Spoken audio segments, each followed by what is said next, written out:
Hey, what's going on, guys? It is Foxy98 here. Welcome back to a brand new episode of the F1 debate for you guys today here on the channel. Today we are obviously debating the F1 2020 Belgian Grand Prix that happened yesterday as I'm recording this video. You guys will be seeing this on the Tuesday. And we're going to get straight into it. So, for today's episode of the F1 debate, obviously I'm going to be doing this by myself as I'm just pretty busy at the moment, so I just can't organise times to get other people on to express their views about the race itself. So I'm going to be discussing it all solo. So hopefully you don't really mind that. If you do, then I mean you can go and get some ham sandwiches. I'm moving my monitor back so my camera is a bit further away. But yeah, you can go get yourself a ham sandwich and then go and dump it in the mud and then eat it and let me know how you feel about that. So.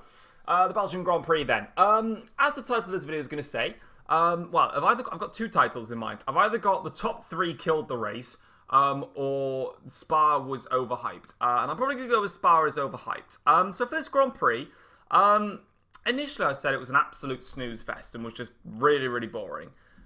But on reflection, after watching the highlights on the YouTube channel for F1, I don't think it was actually as bad as people think it was. I actually think it was a decent Grand Prix. I can see obviously why it was very, very boring. I think it gets that in a minute, but for me, I just feel like overall Spa was just overhyped. I think by not only like myself, like I was hyping it up massively, but I just think everyone, they always hype up Spa a bit too much. And I'm going to get into the details about why I still thought it was actually quite a good Grand Prix. And if you're somebody that fancies watching a Grand Prix, I mean, the Belgian Grand Prix is not a bad one to watch, honestly.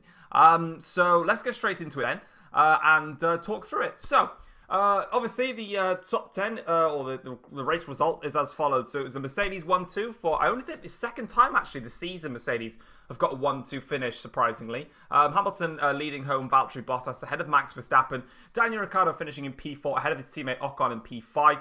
Alex Albon in P6, then it's Lando Norris, Pierre Gasly, Lance Stroll, Sergio Perez, Danny Kvyat, Kimi Raikkonen, Sebastian Vettel, Charles Leclerc, Romain Grosjean, Nicholas Latifi, Kevin Magnussen, and the DNFs were Giovinazzi, Russell, and Sainz, although Sainz didn't even start, and we'll get onto that in just a second. So, of course, we saw that Carlos Sainz, unfortunately, didn't actually start the Grand Prix. He didn't make it to the grid due to an exhaust problem, exhaust/engine failure, which is a shame for him. He was high up the order as well in qualifying. I think he was P7 in qualifying, so I think Ocon just out-qualified him in P6.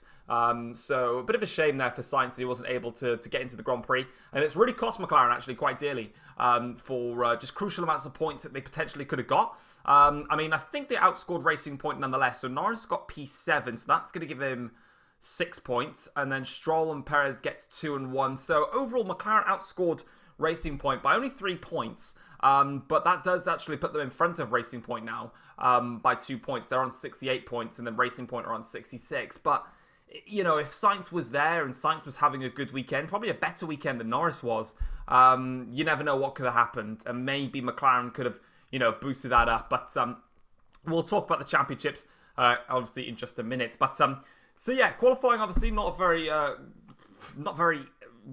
entertaining qualifying session, I'd say. It was just a one-man army. It was Lewis Hamilton out on his own, half a second quicker of Valtteri Bottas. This was basically the F1 2020 Lewis Hamilton's already going to kick your ass Grand Prix. That's basically what this race was, because he absolutely battered everyone today and thoroughly deserved the race win. Throughout the entire weekend, he just absolutely smashed the field from qualifying half a second up to the race. He was so well managed versus Bottas and even Verstappen to that matter. And he just absolutely blitzed the field. So credit where it's due to them. And yeah, really, really good weekend for Lewis Hamilton. Pretty much now saying, like, you know, if you want to come and get the 7th World Championship away from me, you're going to have to basically become a superhuman in order to do that. So, yeah, pretty manic weekend for him. Obviously, very emotional one as well, we have to say, obviously, with the anniversary of the tragic death of Antoine Hubert from last year's F2 tragic incident. And also for, not necessarily for me, because I'm not a Marvel fan, but, you know, for the likes of Lewis Hamilton and a lot of the community out there, a very, very vast amount of the community out there, the death of Chadwick Boseman. I think hopefully I've said that right. Obviously, you know, Lewis dedicating pretty much his entire race weekend to the actor who was famously known for his Black Panther movie. So yeah, a bit of a tough weekend, I think, in general. Just in terms of the morality, it was a very much a trial and tribute type of weekend where we were just all paying tributes to those that we had unfortunately lost. Obviously, I was, dedicating the weekend and remembering the F2 races for Antoine Hubert. And like I said, Chadwick was somebody that Lewis, has a massive inspiration for, and for millions of people out there. Just not for me. Like I said, I don't like Marvel. I don't like superhero stuff, but it's tragic to see those things happen. But obviously, the show goes on, and so did Formula One. So the biggest issue then with qualifying, we saw Ferrari on the verge of being knocked out in Q1. You are reading this right, you are listening to it right, and if you're a Ferrari fan, you can pinch yourself because all you're going to get is bollocks, why did I do that? Because, yeah, they nearly got knocked out in Q1, and they actually got outraced by Kimi Raikkonen's Alfa Romeo. Right, should we delve down into this section then? I put out a tweet actually on the weekend, and pretty much I just said that Ferrari remind me of Fall Guys. If you take away their hacks, then they're useless. And I'm not saying Ferrari cheated, okay? I just wanted to make a funny tweet.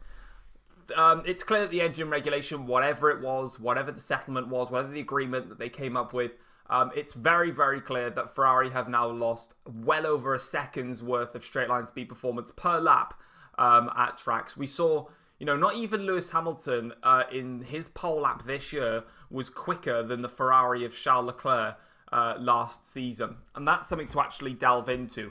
What I'll actually do is I'm going to get up Charles Leclerc's Belgian Grand Prix pole lap because I want to see what his first sector was and then compare that with Hamilton's first sector to just kind of explain what I mean. So as we go towards the end of the Kemmel Straight, I've got it up now here. So Leclerc actually set, is it going to tell me, or are we going to just not be able to know that? Nah, it's not going to tell me. I think he set a 29.5 by the looks of it, which is, pretty crazy. In fact, I wonder if the F1 website will have it up for me. But I believe he set 21, let's say 29.5.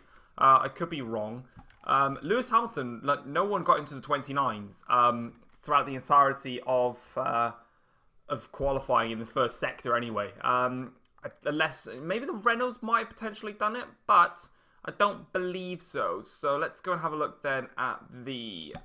Where am I going to find this? Let's just go to the 2020 season. That's probably the best bet if I'm going to find anything.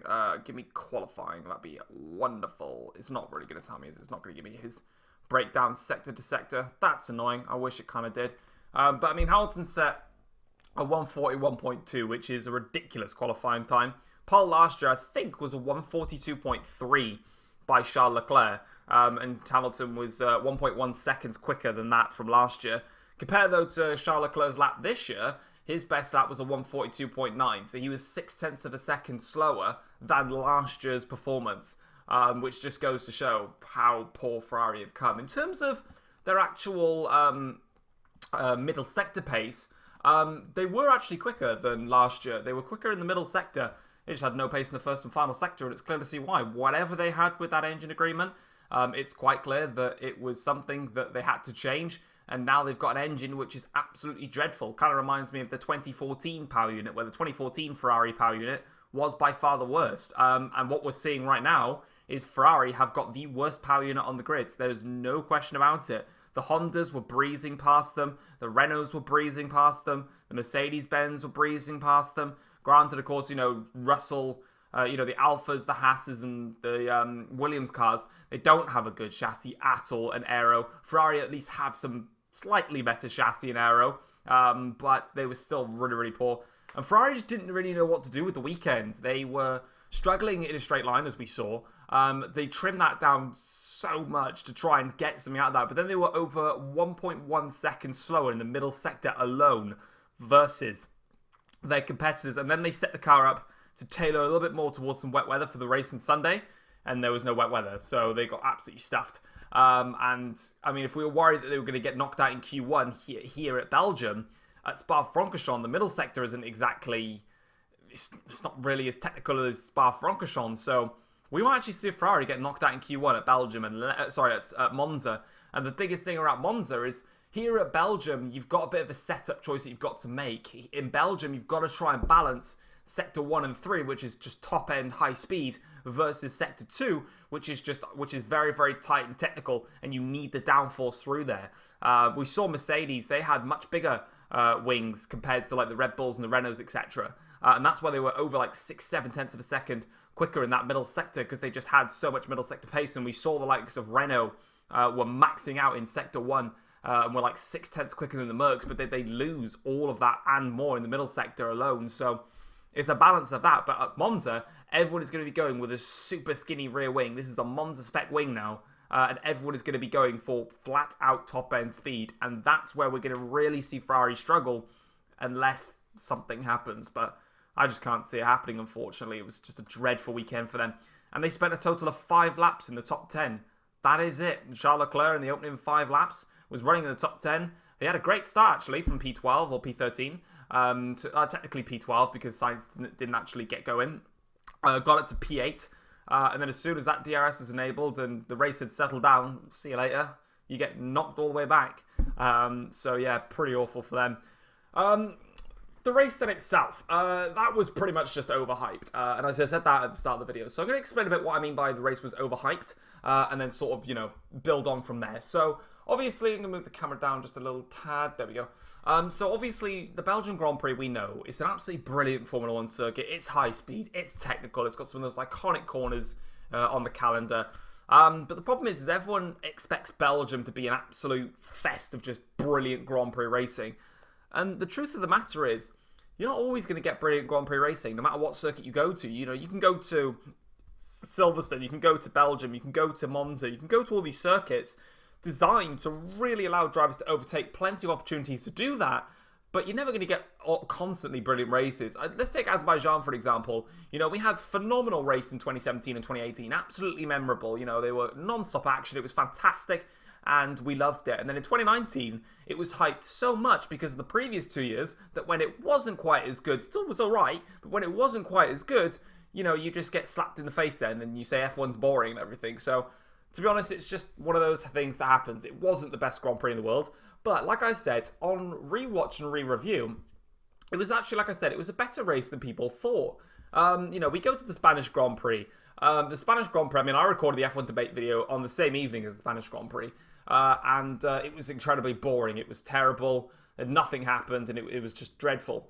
The difference between the Spanish Grand Prix and the Belgian Grand Prix is at the Belgian Grand Prix, which we saw today, there was a hell of a lot of overtaking. There was a lot, and I get it was DRS, so down the Kemmel straight, yeah. But, for me, that was cool. I saw drivers pushing hard, going for overtakes, and making them stick.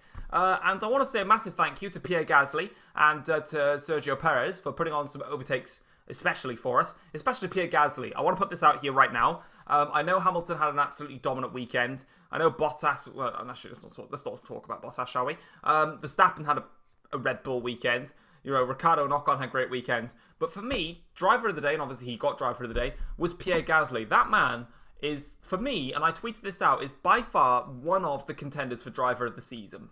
By far. The guy is killing it in that AlphaTauri. He's incredible. The overtake on Sergio Perez, up Eau Rouge into the Kemmel Straight, was incredible. And he was on the hard compound tyres. Perez was on the softs, and this was like lap 2. So how Gasly has been able to just completely mug off Perez after lap 2, up Eau Rouge, and just breeze off into the distance, that his hat's off to him. Gasly got demoted from that Red Bull into the Toro Rosso last season. It was 100% deserved. He wasn't putting in the performances. The only good performance that he had was at the British Grand Prix. Every other performance was just terrible. But now for me, we need that role reversal again. We need to swap it, because for me, Gasly deserves to go into that Red Bull car once again. He's putting in an absolute shift in that AlphaTauri. And believe me, if he doesn't get promoted to Red Bull next season, by the end of this season, he will leave. I think he'll leave the driver program because he'll have to probably end up doing what Ricciardo has done, what Sainz has done. If he wants to make that pure progress and go further up the field, that guy can race. I think he deserves to be in that car by the end of the season, 100%, no doubt, and I won't change my mind on that. And we'll speak about good old Albon later, because I need to dig at him as per usual, because I'm horrible and mean, and I want to probably get punched by his entire family if they ever saw me. Now, Valtteri Bottas. I'm going to come on to him next. A couple of drivers I want to speak about. So, Valtteri Bottas. You are the only hope for a lot of the races, for 90% of them, to put on a challenge for us here today. Bottas has never been strong around Spa-Francorchamps. I think it's quite easy that we say that and get that out front. As it was said on the graphic before the race started, Bottas has never finished higher than third. That was Bottas' best race finish at Spa-Francorchamps, which is a bit odd, actually. So, overall, this is a very, very weak circuit for Valtteri Bottas. He's not been good around here. He's not been quick. And, of course, his best race finish was P3, which was last season in the 2019 Belgian Grand Prix. And this season, he's done one better and finished in P2. Outclassed by Lewis Hamilton this entire race weekend. And the fact is that he was very happy and very satisfied by the entire weekend.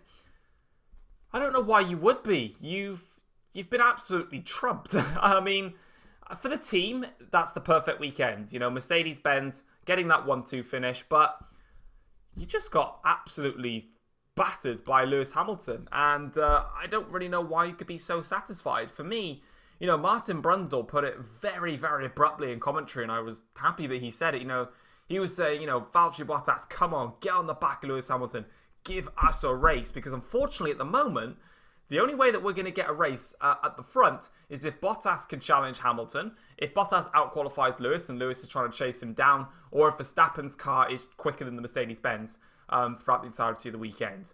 And as I was saying, right, so for the entirety of the Grand Prix, Hamilton, Bottas and Verstappen were P1, 2 and 3 in their positions from lap 1 to lap 44, okay? But if we took away Hamilton, Bottas and Verstappen, and this is why I said, you know, this could potentially be titled top 3 killed the race as well. If you took the top 3 out of the equation and left P4 all the way down to P17, you've got a bloody good race. You know, we had Ricciardo, you know, pretty much having a very, very fine Grand Prix, you know, getting himself past Gasly, Albon having to fight with the Renaults, Norris building his way back up the order, Racing Point struggling a little bit, you know, the Alfa Romeo of Raikkonen getting up there into the points, getting close but not close enough, Ferrari, terrible, you know, something like that. But I think at the end of the day, what we've just proven is that the Formula One World Championship is currently being occupied by 3 drivers, and it's Hamilton, Bottas and Verstappen. So, you know, when we say that this race was extremely boring, the reason that the race was really, really boring, and I think most people could agree on it, is because there was no fight at the front. And what's a bit of a shame for me is that, you know, we can have absolutely memorable battles in the midfield, but it doesn't mean anything. You know, the excitement isn't there. You know, if those battles in the midfield were happening at the front of the field, we'd all be off of our seats and everybody would have very, very messy trousers and we need to change them afterwards. I think we can agree with that. So for me, the race was actually good, but the problem was the top 3 didn't do anything. So in terms of actually a race for the win, it meant that it was a dull Grand Prix because the top 3 were just so easy to just fly off and do their own thing. They had nothing else to do. So, yeah, I think overall it was a great race, but it basically gets... I think I gave it... I was talking, you know, to members in the Discord. I think I gave it a 5 out of 10. And people were like, yo, that's pretty high score. And I'm, you know, sitting back on this now and I'm like, I could even bump that up to a 6 out of 10, you know, but I'm not going to. The race I'd give a 5 out of 10, you know, because from P4 all the way down to P17, brilliant race. I really enjoyed it. There was a lot of overtaking, you know, a lot of action in that area. But then obviously it loses 5 points because it was Hamilton, Bottas, Verstappen from lap 1 all the way to lap 44. That's boring. And yeah, so that's how I kind of judge it. But I want to give a massive credit and a shout out to Renault. This weekend, they brought something to Spa-Francorchamps, and they were bloody quick. What wasn't a surprise to me, as a lot of people were surprised by. Remember last year at the Italian Grand Prix, Renault, I believe, got P4 and P5 in that race as well. Unless it was P5 and 6. I'm just trying to remember the order of that Italian Grand Prix. I know Leclerc won from... Leclerc, Bottas, Hamilton. I think it was P4 and 5 in that race as well for Ricciardo and Hülkenberg. In fact, I'll get the Grand Prix race results up actually so I can clarify that. But it was, you know, we've seen that Renault seem to have a very, very strong car in a straight line, which is kind of fascinating actually. So it just shows, where they truly need to start getting their act together with. Yeah, they got P4 and P5 then at the Italian Grand Prix. So they pretty much, they matched their best results from ever in Formula 1, since they've come back. But obviously, in terms of actual total point scoring finishes, they actually did one better because they got the fastest lap of the race. They got the fastest lap bonus point in there. So they got P4 and P5 here in the Italian Grand Prix. So could they get a podium this weekend coming? I think there's a good shout of it. Although my only reason that I'm not going to hype up Renault as maybe some other people are is that because the setup, I think the cars are going to be set up for just flat out top end speed. There's no real balance of, trying to help out getting some downforce for some other parts of the circuit. Like, I know the middle sector is a little bit tight and twisty, but it's mostly just slightly like 90-degree high-speed corners like the Lesmos and then Ascari. Apart from that, it's just straight line. So I'm not going to hype it up too much, but there is a good opportunity in there for them. Ricciardo was only 3 seconds behind Verstappen in the end. Max was really nursing the tyres. In fact, the top three were all really nursing their tyres at the end. Ricciardo had phenomenal tyre wear, really, really strong compared to everybody else. Ocon, now, this is a weird one. Ocon had a good drive. I'm not going to complain about that. But my problem is that he finished about 22 seconds now looking at it again. 22 seconds behind Ricciardo. Now, I know that he was stuck behind Albon for a couple of laps at the end of the Grand Prix. And of course, that would have hampered him a little bit. Because in fairness, he did come back at Albon because Red Bull put a really dumb strategy on him. So I don't know why, but they did. But yeah, I mean, it's a bit embarrassing to be that far off your teammate. But he still got the P5. He still got the job done in there. Norris did a great recovery drive for that McLaren, who wasn't looking as good this weekend. McLaren have lost a lot, in my opinion. They're not as fast as I really thought they were going to be after the Austrian and the Styrian Grand Prix. They faded away a little bit, so we'll have to see what they can come up with. AlphaTauri is still doing a great job in there. I think I pretty much covered everybody else. Kimi Raikkonen, he managed to beat both the Ferraris. Again, they were just woeful throughout the entire Grand Prix. Also had some clumsy and stupid pit stops. The safety car came out and Charles Leclerc's tyres weren't even ready. It was like Ricciardo in Monaco 2016. They weren't even ready. Vettel did a one stop. Leclerc then came in for a second pit stop, but they had to plug in for some pneumatic pressure, I think it was, in the second stint for Leclerc. So that was another slow stop in there. And it was just crap for them all weekend long. But I think also what else actually ruined the Grand Prix, for my opinion, the Belgian Grand Prix, and it's very similar to the British Grand Prix, was the safety car actually coming out. I actually thought the safety car ruined the race. It nullified the entire Grand Prix. There was no strategy involved anymore. We saw Hamilton, Bottas, Verstappen start on the medium compound tyres. A lot of the top 10 outside of that started on the mediums, and then a few started on the softs. Gasly started on the hard compound tyres, the only man to do that. And as soon as the safety car came out on lap 10, lap 11, due to a frightening crash for Giovinazzi and George Russell when he had that tyre and suspension piece hit his car. Everyone came in for a pit stop then, so the race was it was nullified. Nothing, you can't beat someone on strategy anymore. We probably would have seen Hamilton, Bottas and Verstappen go to the hards anyway, but maybe the likes of Ricciardo and Ocon may have pitted early and gone into mediums, and maybe Hamilton, Bottas and Verstappen would have to react and then go on to another set of mediums and then pit for hards at the end or try and get to a soft tyre at the end, and it could have built something. So I think the race was also ruined because of the early safety car, which is what we had at Silverstone. And of course, then we saw the top three very heavily nursing those tyres because, of course, they didn't want to repeat at Silverstone, which is fair enough. But I think that's another reason why it was kind of killed off in that aspect. And then, of course, my only other thing that I wanted to talk about for this F1 debate, and I'm going to reiterate it, is Alex Albon was once again an absolutely horrendous Grand Prix, in my opinion. Verstappen finished 15 seconds off of the lead. Albon finished 42 seconds off the lead. Now, I'll cut Albon a tiny bit of slack. Red Bull pitted him for the mediums at the safety car. I don't know why they did that, and I don't know why they thought it could go to the end on mediums, but they did, which ruined his second stint. But at the end of the day, he was out-qualified by Daniel Ricciardo in the Renault. He got jumped by Ocon at the start of the race. And for the entirety of that first stint, he couldn't pass Ocon, couldn't pass Ricciardo, didn't get past any of them. In the pit stops then, when Renault had to double stack and they didn't quite have the gap to it, they got Albon in front of Ocon. But of course, being on those medium compound tyres, he couldn't even get past Ricciardo straight away off the restart. He was kind of close, but he could get it done.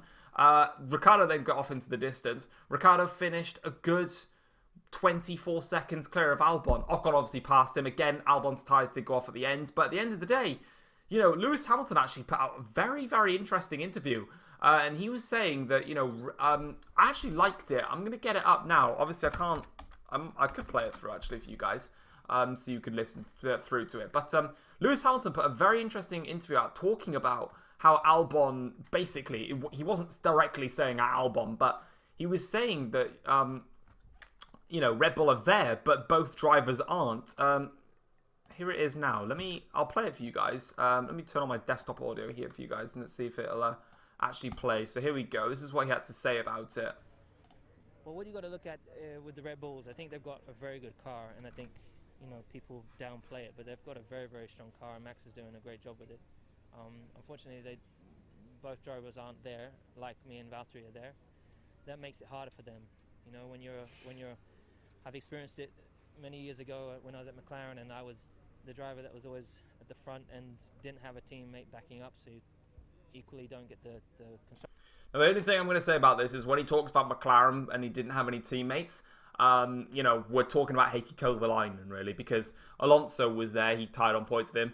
Button was there in the 3 seasons that they were together. So, obviously talking about Kovalainen. Constructors points, but then can't play strategy on the cars that you're racing against. So they've got that, so he's kind of there on his own. And he's spot on about that. You know, I know people don't like Lewis Hamilton and whatnot.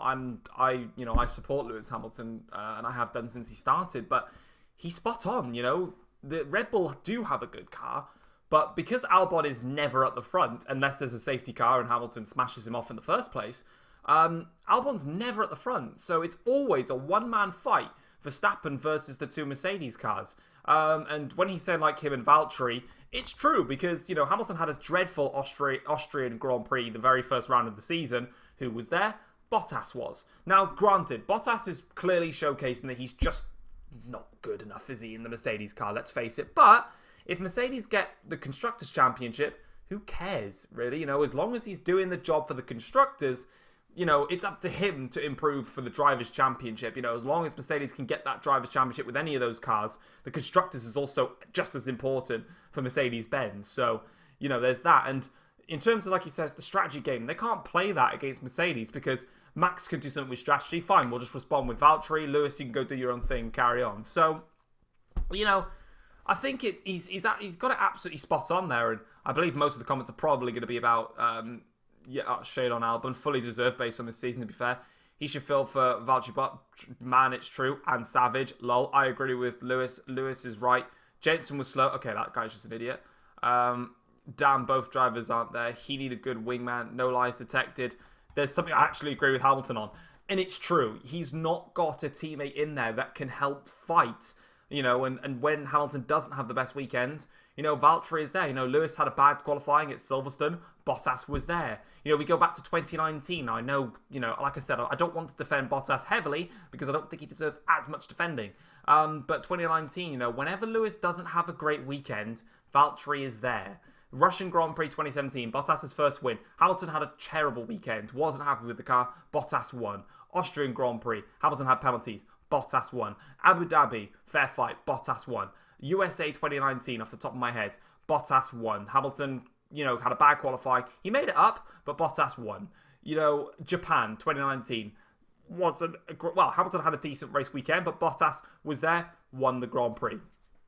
So, Lewis Hamilton is the driver within Mercedes-Benz that's going to win all the titles. That's as simple as that. But Bottas is there to, A, capitalise on when Lewis Hamilton is having a bad weekend, and B, just to get the extra set of points then. And that's what he's there for. And Albon is not there for Verstappen. And he's being beaten by, you know, he's been pressured by racing points, you know, in the Austrian and Styrian Grand Prix. He's been getting knocked out in Q2. He's been getting out qualified by Gasly. He couldn't even beat the Renaults here at Spa. I can't defend Albon anymore, I'm afraid. And this is going to prove it here. So we have a look at, we've got the Drivers' Championship standings. So Hamilton leads on 157 points. Verstappen is on 110. Bottas is on 107. They're the top 3 of the championship. The next best driver, Alexander Albon, P4 in the championship, 48 points. In 7 Formula 1 Grand Prix events, in the second fastest car, Red Bull Racing, you've got 48 points. Charles Leclerc in the Ferrari has 45 points. In the Ferrari. I can't defend that. Norris in the McLaren has 45 points. Lance Stroll in the Racing Point has 42 points. They're 6 points behind Albon maximum with their cars. And I'm shocked more at Charles Leclerc because the Ferrari is probably the worst out of the lot. He's 3 points clear of Charles Leclerc in a bloody Ferrari. Like, I can't defend that. You know, Bottas, for example, you know, that gap is 50 points. In fairness, it's the same point margin as Verstappen and Albon. But the biggest difference is Bottas has 107 points. Albon has 48 points. So if Albon was constantly getting P4s, P3s, you know, maybe even stuck in a P2, but was getting, you know, between P2 and P4 every single race weekend, fine, not a problem, because you're doing your job for the Constructors' Championship and you can just let Verstappen do all the winning. This is what Bottas is doing, and this is why I defend Bottas a bit more, because Hamilton's doing all the winning. He's getting all the poles, all the race victories, all the records. Bottas is just getting the points. He's getting the P2s. Sometimes he has to recover, but he's getting them P3. Yes, he is in the fastest car on the grid, and Verstappen is not in the fastest car, but granted, it doesn't matter. They're winning the Drivers' Championship, and they're winning the Constructors' Championship. Who cares? The only man that's going to be pissed is going to be Bottas when he sees that he's behind Verstappen. Mercedes will look at the Constructors' Championship and go, P1. Brilliant. And who helped us get P1 in the Constructors' Championship?